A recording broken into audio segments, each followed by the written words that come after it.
Chittagong Lions foundation CLF এর সহযোগিতায় TV camera journalist association Chattogram TCJ এর উদ্যোগে চক্ষু চিকিৎসা পাচ্ছে ১.৫ শতাধিক টেলিভিশন চিত্র সাংবাদিক ও তাদের পরিবারের সদস্য।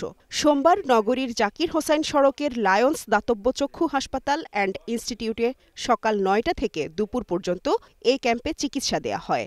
এ সময় বিনামূল্যে রক্তের গ্রুপ নির্ণয়, ডায়াবেটিস পরীক্ষা, চোখের ড্রপ সহ রোগীদের মাঝে ওষুধ প্রদান এবং চোখের ছানি অপারেশন সহ চোখের যাবতীয় চিকিৎসা দেয়া হয়। এ সময় উপস্থিত ছিলেন CLF এর সিনিয়র সদস্য লায়ন মোহাম্মদ আলী চৌধুরী, হাসপাতালের পরিচালক ডাক্তার Mohammad Mohiuddin, academic director professor ডাক্তার প্রকাশ কুমার চৌধুরী, উপপরিচালক ডাক্তার শাবানা সুলতানা, প্রশাসনিক কর্মকর্তা ফারহান সিরাজ চৌধুরী ও মানব সম্পদ কর্মকর্তা মোহাম্মদ ইরফানুল আলম।